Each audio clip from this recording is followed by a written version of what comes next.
এই বরপেটা রোডে, মানে আসামেরই মেন টাউন বলতে পারেন এটা। তো এখানে কাজ আছে, কাজগুলো করবো। এই আমি এখন আছি হচ্ছে কুইন হোটেলে, এখান থেকে বেরোবো, মানে একটু ফ্রেশ হয়ে নিয়েছি, এখন বেরোবো, বেরিয়ে একটু খাওয়া দাওয়া করবো, খাওয়া দাওয়া করে অল্প কিছু কাজ আছে মার্কেটে, কাজটা মেটাবো, কাজটা মিটিয়ে তারপর আবার হোটেলে আসবো, হোটেলে এসে চান টান করে আবার বেরোতে হবে, ব্যাংকের কাজ বাজ আছে। তারপর এখান থেকে আবার একটা নতুন মার্কেটে যাব, সব কিছু দেখাবো। এখন চলো যাওয়া যাক তাহলে।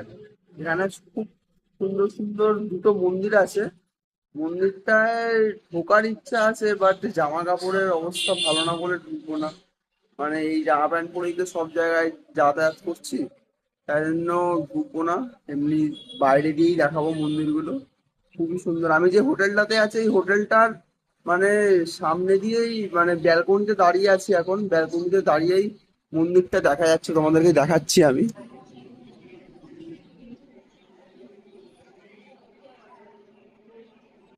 খুবই সুন্দর মন্দিরটা। এই একটা মন্দির আছে, এটা, এই মন্দিরটার নাম হচ্ছে দুর্গা মাতার মন্দির এটা। আর এখানে দুর্গাপুজোর প্যান্ডেলও হয়ে গেছে অলরেডি, মানে সবকিছু লাইট ফাইট সব লেগে গেছে। আমাদের ওখানকার থিমের পুজো হয় না, বাট দুর্গাপুজো যেটা হয় এটা খুব সুন্দরই হয়, মানে মন্দিরের পুজো তো খুব ভালো করে হয়। চলো তাহলে দেখা হচ্ছে আবার। এই যে দুর্গা মন্দিরের সামনে চলে এসেছি আমি, একটু মাকে নমস্কার করে তারপরে কাজ শুরু করব। মন্দিরের কাজটা দেখেছো? বাইরের গেটটাই কত সুন্দর, দারুণ, খুবই সুন্দর। ভেতরে একটুখানি ভেতর দিকে যাই, মন্দিরটা, এই যে ভেতরটা খুবই সুন্দর, খুবই দারুণ, মানে এত সুন্দর মন্দির।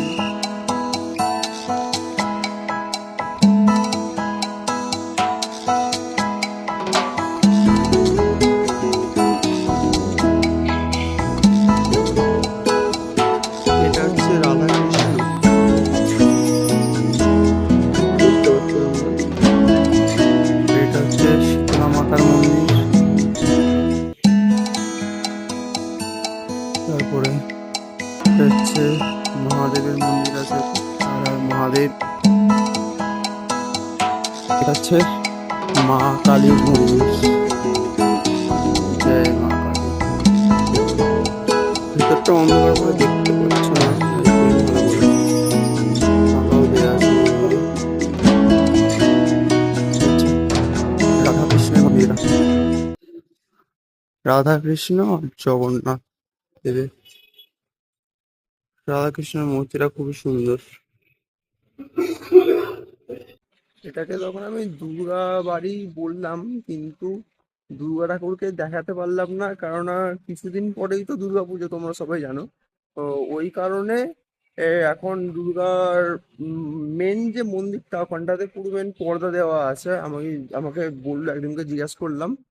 তো ওই কারণে দুর্গা ঠাকুরটাকে আমি দেখাতে পারলাম না।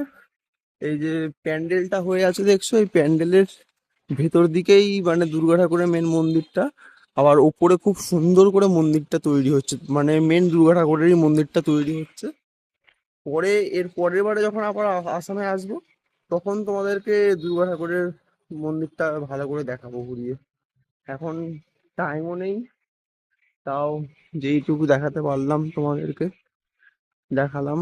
আবার একটা মন্দির আছে, মানে এই চত্বরেই আবার একটা মন্দির আছে, ওই মন্দিরটাকে কিছুক্ষণ পরে আবার দেখাবো। মার্কেটের কাজটা মিটিয়ে নিই, মিটিয়ে নিয়ে তারপরে আবার দেখাবো। টাটা। এখন সকাল বাজে 8টা, ভাবলাম যে কাজগুলো করে নেবো, করে নিয়ে তারপরে খাওয়া দাওয়া করবো। বাট এখনো ছয়মাত্র সব দোকান টোকানগুলো খুলছে, এখনই কাজগুলো করা যাবে না, কিছুক্ষণ পরে যাবো, 9টা সাড়ে 9টা করে।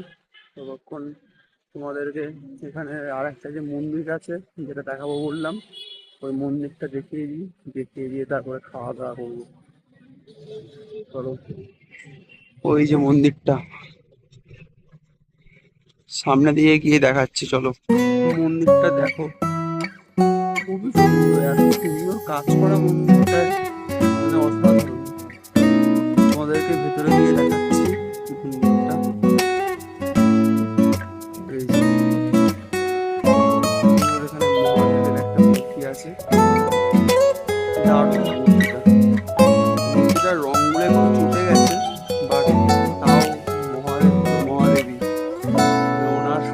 কোনোদিনও যাবে না।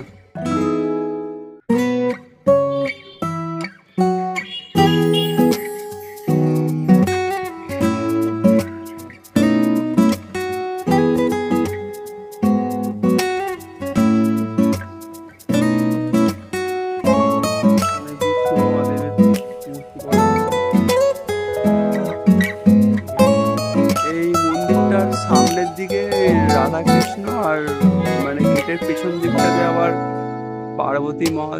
পার্বতী আর মহাদেবের মূর্তি।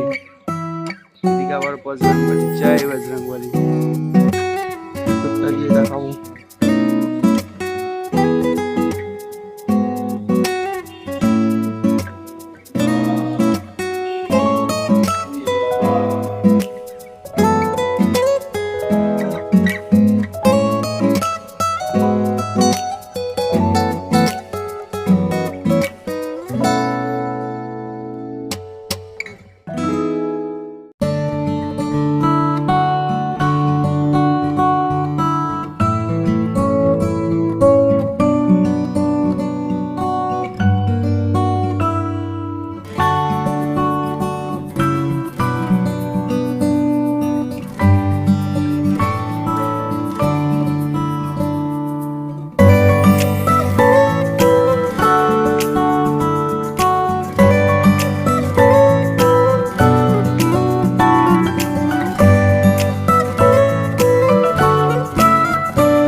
ঠাকুর নমস্কার করা হয়ে গেল, ভেতরে ঢুকে বেশি কথা বলিনি, কারণ সবাই প্রার্থনা করছিল বলে আর বেশি কথা বলিনি।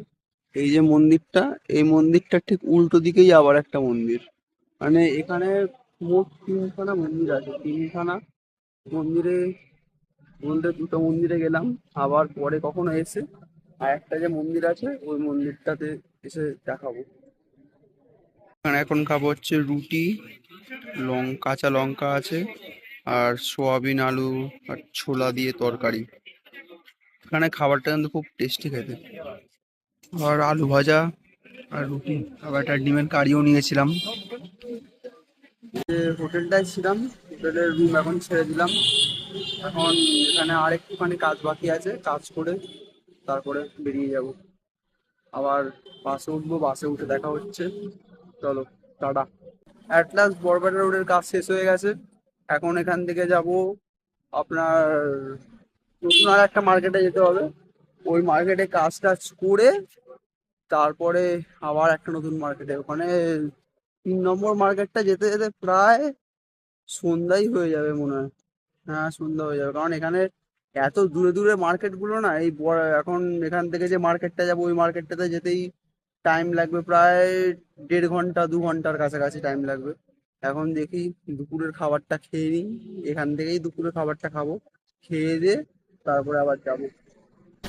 তোমাদের একটা জিনিস দেখানোর জন্য ভিডিওটা অন করলাম। আসামের খুব বিখ্যাত গায়ক জুবিন গর্গর এর একটা চিত্র অঙ্কন করেছে ব্রিজের তলাতে। খুব সুন্দর লাগছে দেখতে, তোমরা জাস্ট দেখো।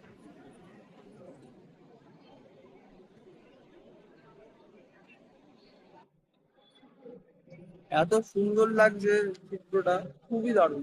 এখন এখান থেকে বাস ধরবো, খাওয়ার টাইম হলো না, আবার মার্কেটের ওখানে গিয়ে খাওয়া দাওয়া করবো। 20 টাকা দিয়ে মিক্সচারটা কিনলাম, দারুণ খেতে। বাসে বসে বসে খেতে খেতে যাবো। ডিম সেদ্ধ খাবো ভাবলাম, আশেপাশে কোথাও ডিম সেদ্ধ পাওয়া যাচ্ছে না, তাই জন্য এটাই।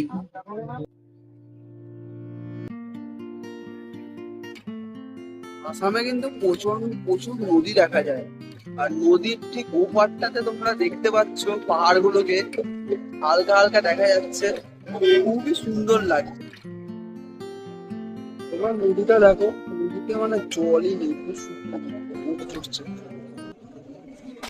দুটো করে যাচ্ছি হাত থেকে, মার্কেটে পৌঁছালাম এই একটুখানি 5-10 মিনিট আগে মার্কেটে পৌঁছেছি। এখন প্রায় 3:30 বেজে গেল, এখন অব্দি ভাত খাওয়া হয়নি। এখন গিয়ে ভাত ভাত খাবো, খেয়ে দিয়ে তারপরে আবার মার্কেটে এসে কাজ রাত করবো, কাজ করে আবার একটা মার্কেটে যাব। তো গিয়ে কি কি খাবো দেখাবো। এই যে এটা হচ্ছে এই মা কালী হোটেল, এখানেই এখানেই খাওয়া দাওয়া করবো আজকে দুপুরবেলা। এই যে আজকের খাবার, ভাত, ডাল আছে, মটন আছে, তারপরে পাঁপড় ভাজা, তারপরে মুড়ি ঘন্ট, আলু ভাজা, সব কিছুই আছে। ফোনটায় বেশি চার্জ নেই বলে ভিডিও করতে পারছি না, এখানেই ভিডিওটা শেষ করছি। খেয়ে নিই তাহলে, খেয়ে দিয়ে আবার দেখা হচ্ছে। আজকে যেখান থেকে দুপুরবেলার খাবারটা খেলাম সেখানের খাবারগুলো এত সুন্দর ছিল, আর খাবারটা এত সুন্দর করে সাজিয়ে দিয়েছিল, পুরো কাঁসার থালাতে সাজিয়ে দিয়েছিল, তোমাদেরকে সবই দেখিয়েছি। তাও আর একবার ভিডিওটা করছি বাসে উঠে এখন। মানে মটনটা তো দারুণ ছিল, মনে হচ্ছে না ঘরের খাবারের মতন খেতে মটনটা। আর ডাল, আলু ভাজা, তারপরে আবার একটা মাছের একটা বাটা, লোটে মাছের বাটা করেছিল। লোটে মাছের বাটাটাও খুবই সুন্দর ছিল, ওটা পাঁপড়ের তলায় ঢাকা ছিল বলে আমি তোমাকে তখন দেখাতে পারিনি, এখন তার জন্য বলছি। মানে খাবারগুলো সত্যি খুব সুন্দর ছিল। ওটার নাম ছিল হচ্ছে জয় মা কালী হোটেল, খুবই সুন্দর খাবার। তোমরা কেউ যদি আসামে আসো, অভয়পুরীতে দোকানটা, তোমরা খেয়েও, খুবই সুন্দর খাবারটা। এখানেই যাচ্ছি সেখানেই জুবিন গড়গড়ের এরকম সুন্দর সুন্দর সব চিত্রগুলো দেখতে পাচ্ছি। মানে আমি দুটো জায়গার ভিডিওতে দেবো, দুটো জায়গাতে মানে দেখতে পেলাম। আর বাসে করে আস্তে আস্তে আরো অনেক জায়গাতে জুবিন গড়গড়ের ভিডিও মানে ফটোগুলো দেখতে পাচ্ছি। বাসে করে আস্তে আস্তে যে কত জায়গাতে জুবিন গড়গড়ের এরকম চিত্র দেখেছি, মানে যে কটা মোড়ে বাস দাঁড়াচ্ছে সে কটা মোড়েতেই এরকম সুন্দর সুন্দর চিত্র আছে। দু তিনটে জায়গাতে তো এত সুন্দর চিত্রগুলো অঙ্কন করেছে, মানে দেখার মতন। মানে আমি যদি ইচ্ছা করছিল যে বাস থেকে নেমে গিয়ে গিয়ে মানে চিত্র অঙ্কনের ভিডিওগুলো করে আনি, কিন্তু সেটা তো আর সম্ভব না। তাই মানে এই দুটো জায়গাতে দেখতে পেলাম, দুটো জায়গাতে দেখে ভিডিওগুলো করে রাখলাম। মানে এগুলো সত্যি স্মৃতি হয়ে রয়ে যাবে। এখন এখান থেকে বাস ছাড়ছে, এখন প্রায় 5টা বেজে গেছে। এখান থেকে কাটা সার্ভিস করে মার্কেটটা যেতে হবে, কারণ এখান থেকে ডিরেক্ট এত এখন আর বাস পাবো না। এখান থেকে একটা মার্কেটে যাব, ওই মার্কেটে কোনো কাজ নেই। তারপর ওখান থেকে আবার বাসে উঠবো, আবার বাসে করে আবার যাব, ওখান থেকে আবার টোটো করে ওই মার্কেটে যেতে হবে। মানে এখন অনেকটাই জার্নি। এখন যাই, গিয়ে দেখা হচ্ছে। যেতে যেতে সন্ধ্যা হয়ে যাবে, তারপরে আর ভিডিও করতে পারবো কিনা সেটাও জানি না। পাহাড়ের মধ্যে সূর্যের আলোটা পড়েছে, এত সুন্দর দেখতে লাগছে। আর পাহাড়টা অনেকটা কাছ দিয়েও দেখা যাচ্ছে। এই জায়গাটা দেখো কিরকম লাগছে, তোমরা কমেন্ট বক্সে অন্তত জানিও। জাস্ট ওয়াও, সত্যি বলার মতো পরিবেশ। আর এখানে ঘরগুলো দেখো সব কিন্তু টিনের চালের ঘর, কোনো দোতলা বাড়ি খুবই কম দেখা যায় এখানে। কেননা এখানে এত বন্যা টন্যা হয় না, তাই জন্য এখানে কেউ টাকা থাকলেও কেউ মানে বড় বড় বাড়ি বাড়ি করে না। এখানে এত বন্যা হয় মাঝে মাঝে, কারণ সামনাসামনি তো ব্রহ্মপুত্র নদ, আর এর জন্য বন্যার প্রবণতা লেগেই থাকে। কালকে ব্রহ্মপুত্র নদের ভিডিও করে নিতে হবে, এর জন্য আমার সাথে ভিডিও থাকতে হবে, আরো আমার ভিডিও দেখতে হবে, তাই দেখতে হবে। দেখো তোমাদেরকে বললাম না, প্রতিটা মোড়ে মোড়েই এরকম মানে চিত্র অঙ্কন করা। এখনো অবধি এখানে জুবিন গড়গড়ের রেস কাটেনি, এখন এখানে জুবিন গড়গড়ের এই চিত্রটা অঙ্কন করছে। তোমরা দেখতে পাচ্ছ, একটু সামনে দিয়ে দেখাই। দেখো খুবই সুন্দর চিত্রগুলো অঙ্কন করছে, কিন্তু এখানে অনেক মানুষ দাঁড়িয়ে দাঁড়িয়ে দেখছে। আর আমার একটা কথা মনে হয় যে সারা জীবনেও মনে হচ্ছে জুবিন গড়গড়ের রেস কোনোদিনও কাটবে না। যতদিন ওনার গানগুলো থাকবে, ওনার রেসও কোনোদিন কাটবে না। ওনার গানগুলোর সাথে ওনার স্মৃতি সারা জীবন থেকে যাবে। মানে মানুষটা সত্যি খুবই ভালো ছিল, এরকম ভাবে চলে যাওয়াটা কোনোদিনই মেনে নেওয়া যায় না। সুন্দর লাগছে দেখো, মানে আকাশটা দারুণ লাগছে, দারুণ। এখন প্রায় 6:30 বেজে গেছে, এখন হাফ রাস্তাও পৌঁছায়। এখনো প্রায় 40 মিনিটের মতো রাস্তা বাকি আছে। আর বাসে করে যাচ্ছি, বাস তো এত জায়গায় দাঁড়াতে দাঁড়াতে যাচ্ছে, অনেক টাইম লেগে যাচ্ছে। এবারে বাস মানে যেখানে নামবো, সিমলাপুরি বলে একটা জায়গা আছে, ওখানে নামবো। ওখান থেকে আর বাস ধরতে হবে না, আর বাসের ভরসায় থাকলে কখন পৌঁছাবো, কখন কাজ করবো কিছু বলাই যাচ্ছে না। এখন কি করবো, কাজটা হিসাব করে বাকিটা রাস্তা যেতে হবে। আর প্রায় 20 মিনিট পরে বাস থেকে নেমে যাবো, নেমে গিয়ে গাড়ি রিজার্ভ করতে হবে। আর সব থেকে বড় কথা হচ্ছে এখানে কোনো উবের র্যাপিডো কিছু নেই। উবেরে সার্চ করলাম, নো সার্ভিস, কোনো সার্ভিস অ্যাভেলেবেল নেই। বা বাসের কনসার্ট দেখা যাক কোনো গাড়ি বাড়ি রিজার্ভ করতে পারে কিনা, গাড়ি রিজার্ভ করতে পারে। আবার মার্কেটে যাবো, মার্কেট থেকে দেখা হচ্ছে। অ্যাট লাস্ট প্রায় 2 ঘন্টা পর বাস থেকে নামলাম। বাস থেকে নামার পরে এখন সিমলাগুড়ি থেকে আবার বরপেটা টাউনের ছোট টেম্পোগুলো ধরলাম। এখান থেকে বরপেটা টাউন প্রায় 18 কিলোমিটার রাস্তা আছে, প্রায় 40 মিনিটের উপরে টাইম লেগে যাবে পৌঁছাতে পৌঁছাতে। ওখান থেকে আবার যাব হচ্ছে গৌরী তারাবাড়ি। কখন যে গৌরী তারাবাড়িতে পৌঁছাবো, কখন গিয়ে কাজ করব, কিছু মানে মাথা খারাপ হয়ে যাচ্ছে আমার। এখন প্রায় 10টা 15 বাজে, সকালবেলা 6টার সময় বেরিয়ে এখন ঘরে ঢুকলাম। এবারে চান টান করবো, খাওয়া দাওয়া করবো। রাত্রেবেলা আমাদের এই দাদাটার বাড়িতে স্টে করবো। তারপরে আবার কালকে সকালবেলা দেখা হচ্ছে, কালকে সকালবেলা আবার বেরোবো। কালকে সকালবেলা অনেক কিছু দেখানোর বাকি আছে। এখানকার ব্রহ্মপুত্র নদটা কালকে দেখাবো। আজকে তাহলে গুড নাইট, টাটা।